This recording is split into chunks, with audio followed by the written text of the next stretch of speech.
En piste pour le quart d'heure américain.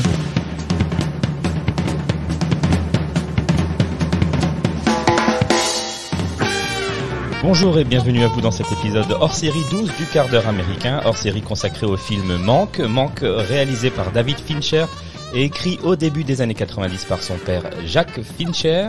Film sorti en 2020 sur Netflix. Il s'agit d'un film biographique du scénariste de Citizen Kane, Herman J. Mankiewicz, joué par Gary Oldman. Et attention, épisode full spoil. Et pour parler de ce film, je suis accompagné de Loris et Mathieu. Bonjour les garçons. Salut. Salut Mike. Bonne année. Ah oui, bonne année, oui. Bonne année. Mais oui, bonne année et la santé. Et la santé. Et la santé, les gars. Non, ok, ça marche. Et bonne année à tous ceux qui nous écoutent. Oui, surtout à vous. Surtout, bon, toi à la rigueur, mais les autres, c'est important. Bon, allez, on va parler de ce film. Ben oui, coupons court à cette conversation ridicule et parlons du film. C'est ça. Donc, Manque, réalisé par David Fincher. Ouais. Donc, comme l'a dit Mike dans sa présentation, c'est un scénario de son papa. Film héritage. Voilà, c'est exactement ça. Qu'il a souhaité mettre en scène il y a déjà des années, mais ça n'a pas pu se faire. Et on le comprend. Assez compliqué de dire, je fais non pas un biopic, mais je raconte l'histoire de comment on a écrit et les inspirations pour Citizen Kane d'Orson Welles. Je vais tourner ça en noir et blanc. Ouais, c'est clair. Avec des décors, hein, parce qu'il y a quand même il y a des décors, donc il a fallu du budget. Même si Netflix, comme on dit toujours, sont assez avares en chiffres, ils estiment entre 20 et 30 millions de dollars pour réaliser le film.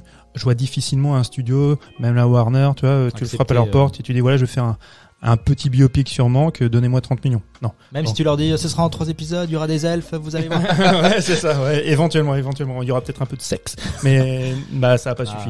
Et donc, du coup, ça a pris son temps, mais, il a pu réaliser ce film-là, qui, je pense, d'après les premiers retours qu'on a eu, je sais pas ce que vous en avez pensé, vous, mais qui est un peu hermétique à la compréhension. Ah, oui. On est d'accord, hein. Je veux dire, on l'a dit avant, mais heureusement que, moi et Mike aussi, on a regardé Citizen Kane avant. Et c'est pour ça qu'on invite tous les auditeurs qui n'ont pas fait à écouter notre épisode qu'on avait fait sur Citizen Kane d'Orson Welles. C'est une bonne porte d'entrée. Et regardez Citizen Kane. Et évidemment, il faut regarder Citizen Kane. C'est une excellente porte d'entrée pour comprendre aussi Manque, son univers et les ponts qui se font. Parce que très rapidement, on va se rendre compte que la vie qu'a mené Mankiewicz, en fait, il a décrit plus ou moins dans Citizen Kane.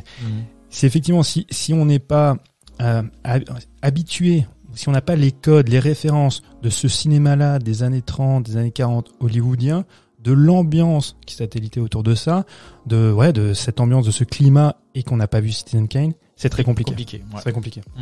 Moi, j'ai adoré ça parce que c'est une période qui me passionne, mais on peut le voir, du coup, si on a un peu les codes, comme un puzzle. À chaque fois, tu dis, mais oui, ça, je connais. Ah, mais ça veut dire ça. Oui, donc, c'est bourré de références. Comme tu dis, il faut les codes. Tu apprécies plus le film si tu les as. Je pense que, voilà, si comme tu dis, tu aimes les films des années 30, tu as vu Citizen Kane, tu connais bien le film, tout ce qui s'est passé autour, l'ambiance Hollywood aussi, la concurrence entre les maisons Warner, MGM, tous ces trucs-là de l'époque. Forcément, tu sautes facilement dedans et tu comprends bien mieux l'intrigue du film, de base, hein. Et si tu es hermétique à ça, tu coupes vite le film. Ouais, c'est vite, c'est compliqué. Ouais. Au début, tu peux juste éventuellement au moins apprécier la mise en scène, qui est très belle. Il y a un très beau noir et blanc. C'est un beau film. C'est un très beau film. Ouais. Alors après, ce qu'on peut lui reprocher aussi, c'est beau. En fait, c'est des petites affaîtries qui met ces petites coquetteries pour rendre le film, tu vois, vieux. Pour le rendre vieux alors qu'il ne l'est pas. Comme les brûlés en 8K. brûlures de cigarettes, qui met pour les raccords, tu vois, de bobines, alors que c'est diffusé en télévision, c'est tourné en numérique, donc ça a pas lieu d'être. Mais après, tout ça, il en joue, et je trouve que c'est quand même malgré tout hyper intéressant parce que il nous rappelle bien que voilà, je traite d'une période du cinéma, je fais des fondus au noir comme ça se faisait dans Citizen Kane ou dans d'autres films, je le joue sur la profondeur de champ comme dans Citizen Kane. Et l'acting aussi, hein, il est dirigé pour être un film des années 30, quoi. Voilà. Dans la manière de parler des acteurs, cette manière un peu. Alors ils ont aussi beaucoup joué sur le son, ils ont réenregistré le son. Ils ont réenregistré le son en donnant l'impression qu'on l'écoutait dans une vieille salle de cinéma. Excellent. Et tout ça, c'est du David Fincher, hein. C'est le sens du détail, donc Perfectionniste. perfectionniste. Explique-nous ça parce que moi j'ai pas compris. En fait, ils ont enregistré le film, ils ont réenregistré en post-synchro tous les sons, les voix, les Donc n'importe les quel gens son. ont refait les dialogues. Ils ont réenregistré ça en étant donc comme si tu étais dans une salle de cinéma pour avoir en fait l'acoustique d'une salle de cinéma. Quand ils ont D'accord. réenregistré ces choses-là Ok. en post-production. Je pense que ça n'a pas forcément son intérêt, mais pour toi spectateur, tu perçois pas forcément. Ça a dû toujours, prendre du tu vois. temps en plus. Ça peut prendre du temps, Ouais. mais C'est le perfectionnisme, ils utilisent des micros différents, peut-être des micros d'époque pour capter certains sons, je sais pas, mais oui, effectivement. Mais ça participe, tu vois, à l'ambiance de ce film-là.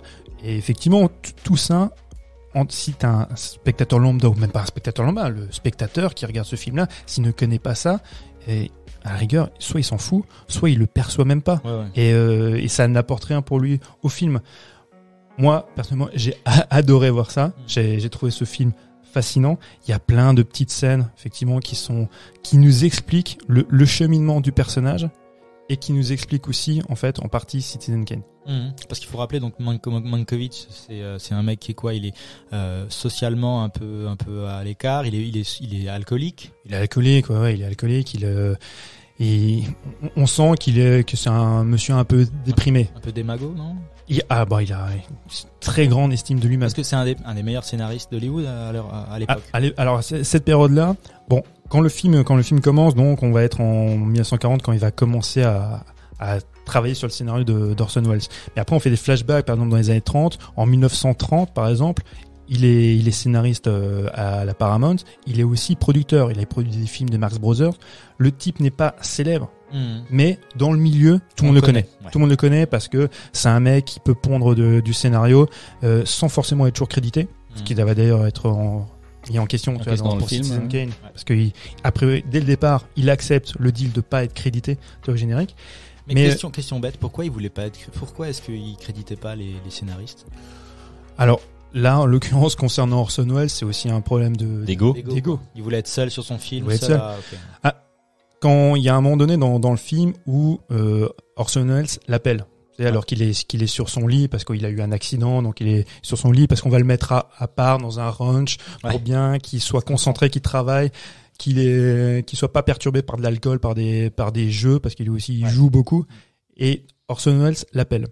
Dans la version originale, c'est fantastique. Je pense que Mike nous passera l'extrait. La voix du comédien qui interprète Orson Welles, c'est Orson Welles. Vas-y Mike, si tu veux l'envoyer. Oui, allô? On vous le passe. Oh, notre prodige a l'art de toujours entrer en scène au bon moment. Bonjour Orson, nous venons d'arriver. Parfait, passez-le moi. Oh.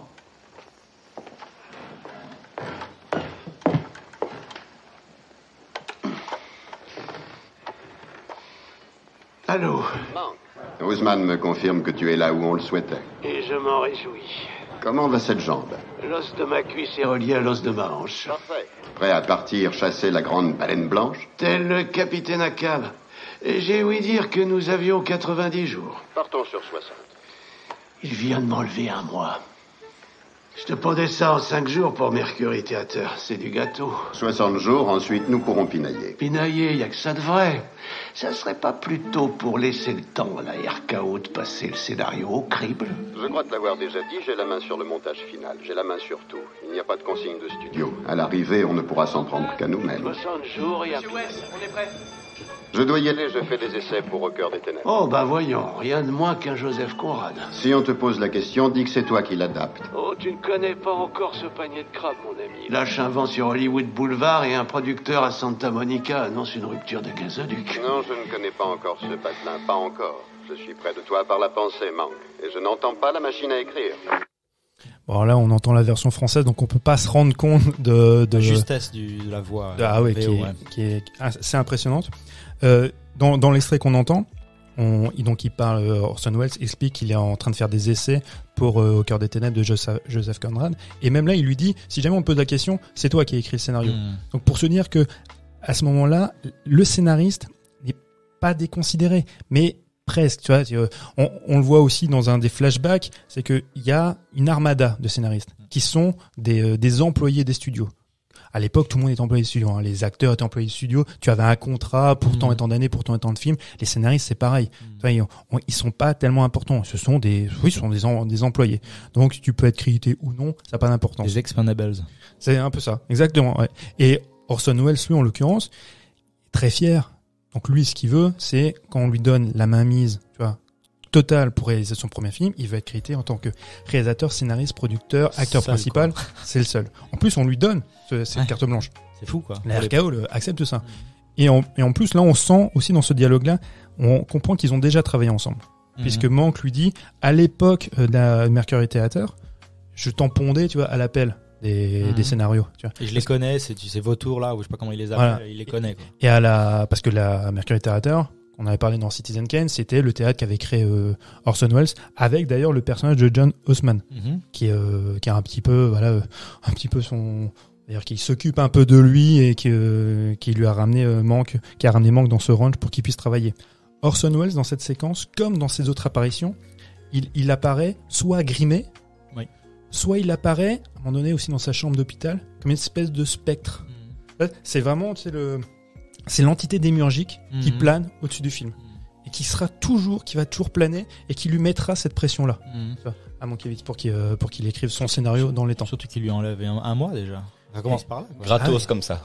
Ah ouais, sur un mois d'écriture. Oui, sans raison. Surtout que lui-même lui dit oui, mais c'est parce que la RKO veut vérifier le scénario. Il fait non, t'inquiète, je fais ce que je veux. La RKO vérifiera quand même le scénario, puisque tout le monde par la suite voudra vérifier le scénario. Tout le monde va le lire en fait. Tout le monde va lire ce scénario-là, parce qu'effectivement, de manière volontaire ou non, évidemment volontaire, il traite d'un personnage qui est existant, qui est William Randolph Hearst. Dont on a parlé déjà. Dont on avait parlé dans Citizen Kane, qui est sûrement le pendant de Charles Foster Kane. Quoi. Qui est joué par Charles Dance. Qui est joué par Charles Dance, ouais. Super acteur. En même temps, Charles Dance, c'est tout le monde le connaît, on l'avait vu dans la série Game of Thrones. Oui. Et il avait joué aussi déjà avec David Fincher sur son premier film. Il jouait dans Alien 3. Ah putain. Ouais, il joue dans Alien 3. Ouais. Qui est un très bon film, on en parlera une fois. Il y a une séquence qui est vraiment chouette. Au début, donc on est en 1930, il emmène son frère Joey à la Paramount. Et là, on voit effectivement tous ces scénaristes qui soi-disant travaillent, qui jouent. Ils jouent constamment, ils jouent à des jeux d'argent, ils font des paris. Ils font des présentations des scénaristes qui sont tous très connus, on va dire, dans le milieu, surtout un, qui est Ben Hecht. Alors Ben Hecht, ça parle quasiment à personne maintenant, donc c'est un scénariste qui déjà à l'époque avait été oscarisé, qui par la suite écrira Les Enchaînés d'Alfred Hitchcock. Mais ce qui est intéressant, c'est qu'en 1930, au moment où se passe le récit, il écrit le scénario du film La Rue de la Chance, de John Cromwell, qui parle d'un joueur invétéré qui joue au jeu et dont sa femme, tu vois, va le menacer de le quitter.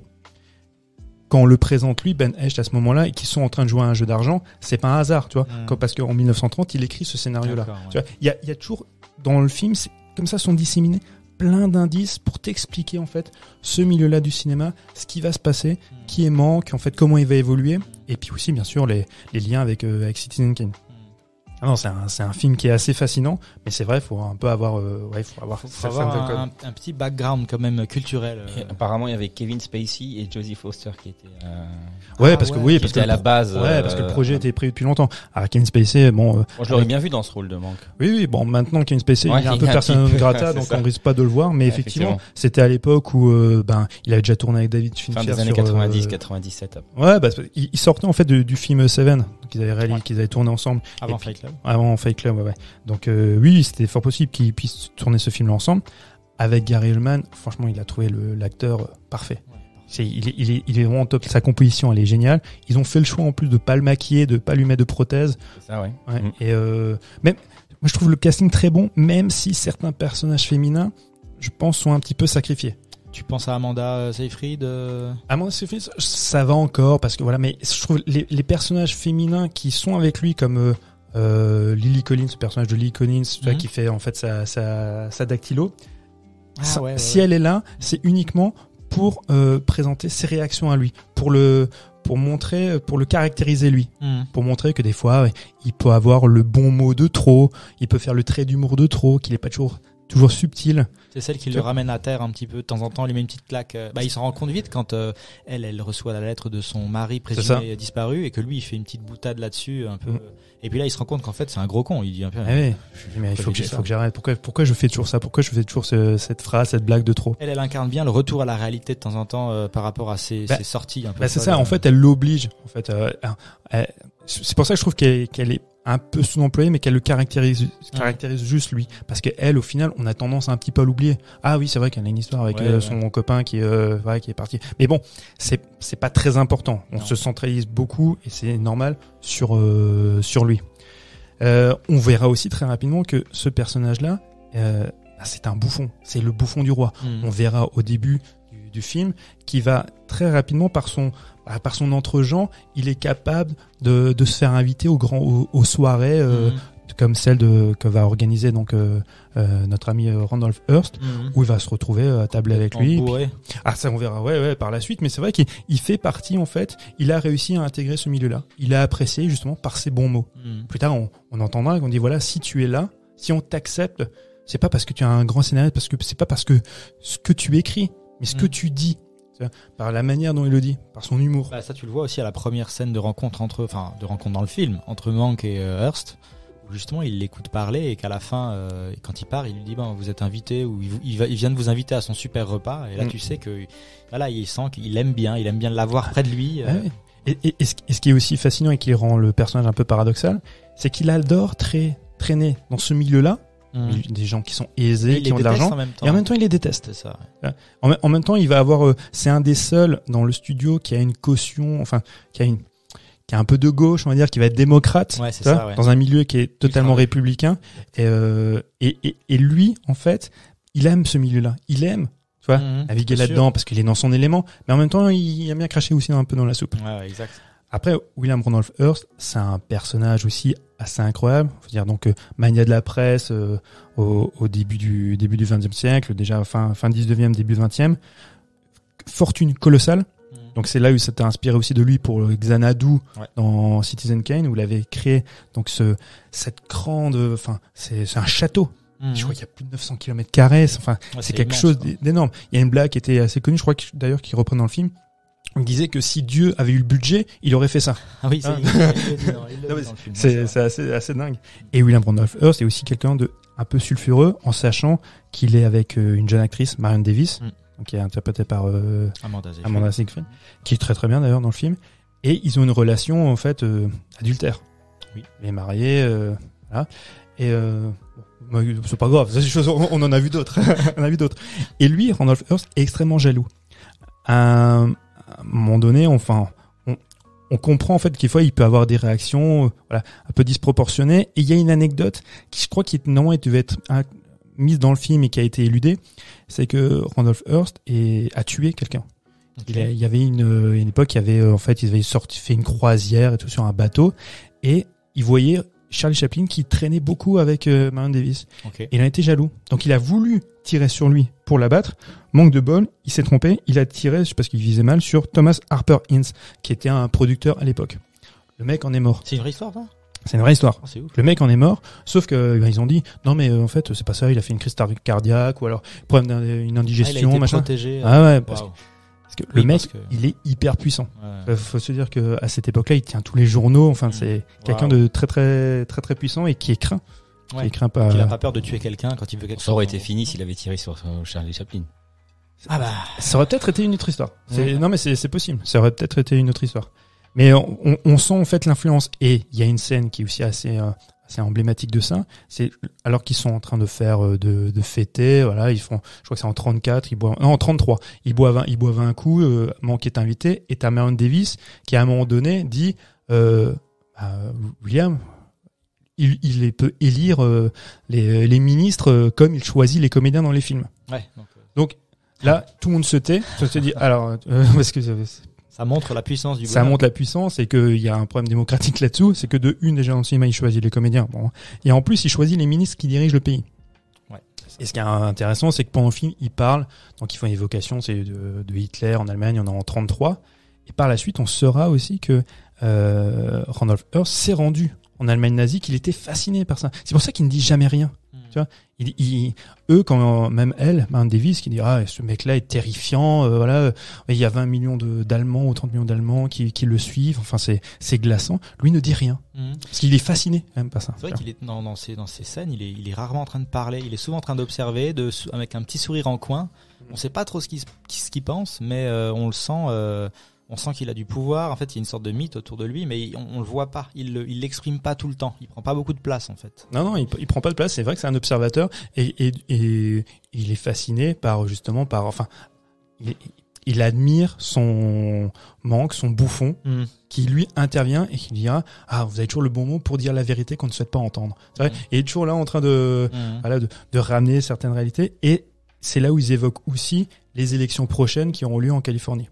Et ça aura un impact hyper important parce que c'est là où on peut faire un pont aussi avec notre société actuelle, enfin les hommes politiques actuels. On disait, le cinéma, les médias peuvent faire élire quelqu'un.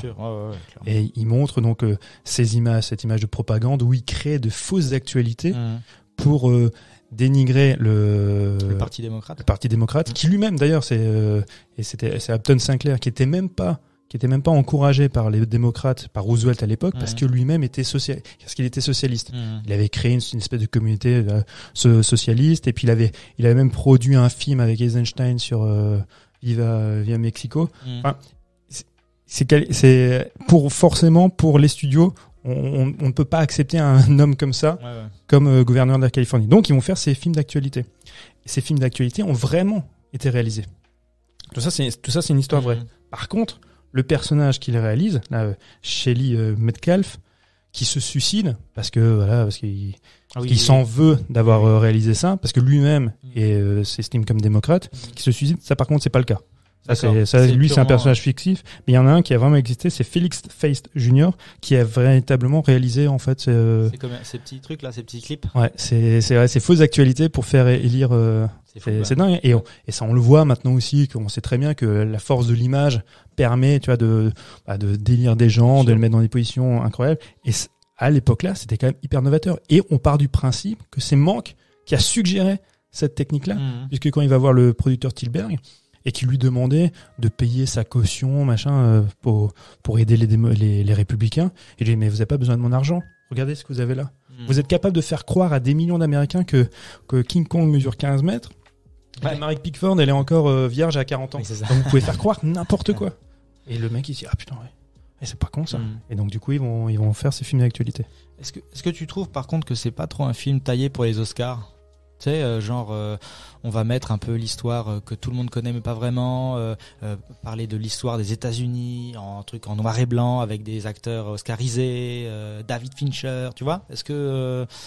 Ou alors c'est juste une œuvre nombriliste de Fincher qui se dit j'ai enfin l'opportunité de faire mon petit truc à moi, de rendre hommage à mon père, de faire ce truc-là, et on n'en parle plus quoi. Je m'en fous même, il s'en fout peut-être même du succès que le film va avoir. Je pense qu'on est vraiment plutôt dans un film ego trip. Ouais, vraiment. Okay. Et par contre, la course aux Oscars, je pense que Fincher, je pense que là, il s'en fout.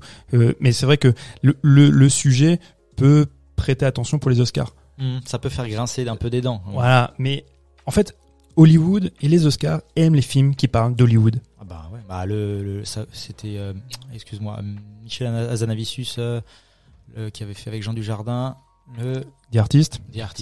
C'est comment ça en fait. Ouais, il y a le dernier Nabab, il y a plein de films quand ils traitent de Hollywood que Hollywood adore mais du coup ils aiment aussi qu'on le caresse dans le sens du poil.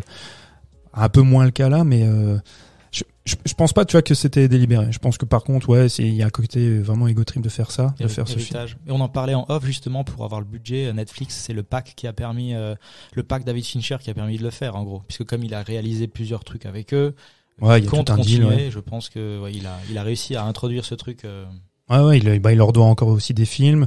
Après, donc, il a fait cette série Mindhunter qui est géniale. C'est lui qui a chapeauté, tu sais, la série de petits films en cinématographie. Oui.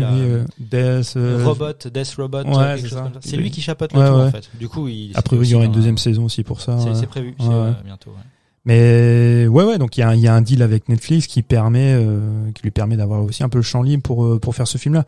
Mais là où c'est intéressant, par contre, c'est que le cinéma, surtout depuis donc la nouvelle vague, les cahiers du cinéma, qui mettaient en fait en perspective le travail du cinéaste comme étant l'auteur ultime du film, le seul et unique auteur, s'est remis en question, tu vois, par Fincher. Alors que David Fincher, justement, on l'estime toujours comme étant le réalisateur, tu vois, unique, celui qui gère tout.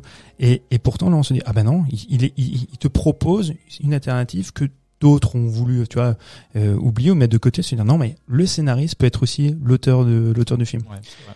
Et il y avait, c'était Pauline Kael qui avait écrit un bouquin dans les années 70, s'appelle Raising Cain, qui parlait justement de ce postulat en disant voilà, Citizen Kane, il y a un auteur, c'est Mankiewicz. C'est pas Orson Welles. Donc ils sont partis de ça. Quand on avait parlé de Citizen Kane, on avait dit par contre il y a eu 6 écritures du scénario. Orson Welles, quand il a récupéré le scénario, il a aussi retravaillé.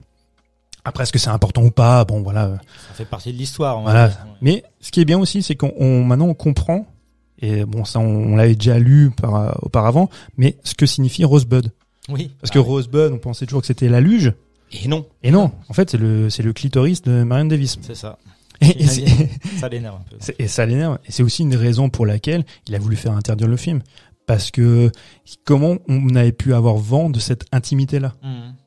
C'est des mots de couloir dans les boîtes de production. C'était un peu les trucs. Genre le mec il meurt, et il dit le nom du clitoris de sa compagne. Eh ouais. Oh, clitoris. C'est bon, c'est fini. Donc forcément l'autre il est pas joisse. Donc il veut faire annuler le film. Okay. C'est une anecdote assez drôle. Ah, franchement. Ouais. Non mais on comprend quand on voit le film que même si c'est avéré, tout ça c'est une espèce de vengeance ou de méchanceté gratuite que fait Mank. Parce qu'on l'a viré, parce qu'on l'a pris pour un moins que rien, qu'il n'est plus à accepter dans la cour des rois et qu'il leur en veut. Il n'y a pas un parallèle à faire aussi entre Jack Fincher et Mank? Il n'était pas aussi alcoolique, un peu instable, le père de David Fincher, ou j'ai lu ça? Ah, je sais pas. Ça, tu sais pas? Okay. Non, je sais. Il semblait avoir lu ça, qu'en fait c'était aussi une sorte de parallèle à faire, et que c'est pour ça que Jack Fincher l'avait écrit à l'époque, parce qu'il se disait, lui s'identifiait aussi un peu à Mank. C'est possible. Moi j'y voyais, tu vois, aussi un lien avec on parlait avant d'Alien 3, mais avec les difficultés que Fincher a pu avoir avec les studios, et on voit aussi les difficultés que un scénariste, un réalisateur peut avoir avec les studios qui décident en fait, et à l'époque c'était encore plus prégnant, c'est que les studios décidaient de tout. Les studios décidaient même avec qui les actrices elles devaient sortir. Tu vois, tout le monde était un employé du studio. Et quand tu vois les scènes avec Louise Mayer qui dit voilà, nous sommes une famille et moi je suis papa, tu vois, c'est terrifiant, mais c'est vrai que ça fonctionnait comme ça. Faut se dire que les studios, ils étaient complètement indépendants, ils avaient leur propre police, ils avaient tout en fait, c'était des micro-sociétés au milieu d'Hollywood. C'est ça. Voilà. On a fait le tour, Mathieu. Je pense que là, on a un peu débordé. Ouais, là, tu vois, j'étais dans la même logorée qu'avait Mank quand il vomit sa logorée, c'est quand il raconte Don Quichotte, c'était un peu pareil. Pardon. Qui est super scène d'ailleurs. Quand il est sous autour de la table, c'est ça? Ouais, quand il est magnifique scène. Et après, il est foutu à la porte, comme dans Falstaff. Donc de Shakespeare, que Orson Welles va aussi réaliser, où tu vois Henri V qui fout Falstaff dehors parce que il ne l'amuse plus. Et là c'est pareil, Mank n'amuse plus le roi. Le bouffon n'amuse plus. Ouais. C'est ça, parce qu'il là il est allé trop loin, il a manqué de respect. Mais il reste quand même respectueux, Hearst. Il lui dit il lui donne une petite, il lui explique je sais plus quoi, il y a une petite. Oui, il y a l'allégorie du singe. Le singe avec le tambour. En fait c'est le singe qui accompagne le joueur d'orgue de barbarie. Exactement. Et en gros il lui dit que le singe a besoin du joueur d'orgue et inversement, sinon rien ne se passe quoi. Ouais, c'est ça. Et il lui raconte ça parce qu'en fait tu sens que le mec lui est quand même assez posé. Meyer lui par contre il pète un câble. Il dit, voilà, vous vous rendez compte à qui vous adressez, vous n'êtes rien. Et parce que c'est normal que lui réagisse comme ça parce qu'il est à la solde aussi sûr. De Hearst. Mais Hearst, tu sens justement que c'est là que il est au courant de son pouvoir. Et qu'il sait qu'il peut faire le bouffon, il peut déconner comme il veut. Moi, je sais ce que je suis, je sais ce que je pense. Je vais juste t'emmener là, je te dis ce que je pense, et puis continue ta vie, quoi. Et qui, malgré tout, lui, va aussi perdre son pouvoir. Oui. Puisque très rapidement, en fait, il a subi les cris de la dépression, et on sait qu'en 40, il aura quasiment plus rien. Et c'est même Aaron Davis qui dit dans le film, j'ai dû lui prêter 1 million. Ouais. Et Mank meurt à 55 ans. Ouais, donc du coup, il reçoit, avant ça, il reçoit quand même son Oscar qu'il partage avec Orson Welles. Les deux ne seront pas présents à la cérémonie. Mais d'après ce que j'ai cru comprendre, ils ont jamais vraiment été en froid.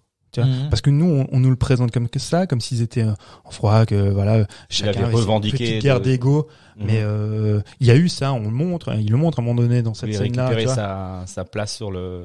Il voulait être crédité merci, au générique. Ouais.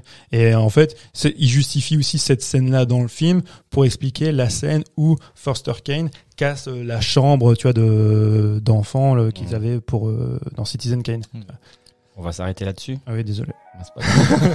Donc merci les garçons, merci à vous les auditeurs d'avoir écouté ce hors-série numéro 12 du quart d'heure américain. Demi-heure américaine. De la demi-heure américaine. Alors regardez Manque, mais avant ça écoutez notre émission sur Citizen Kane qui a été publiée en novembre, fin novembre 2020. Voilà, regardez Citizen Kane et puis Manque. Et après vous pourrez apprécier Manque un peu plus à sa juste valeur. Nous écoutez-nous. Et puis voilà, et puis bonne année. Et bonne année encore. Et puis en attendant de vous retrouver la semaine prochaine, je vous rappelle que vous pouvez nous suivre sur notre page Facebook et Instagram. Belle semaine à vous. Ciao. Ciao. Ciao.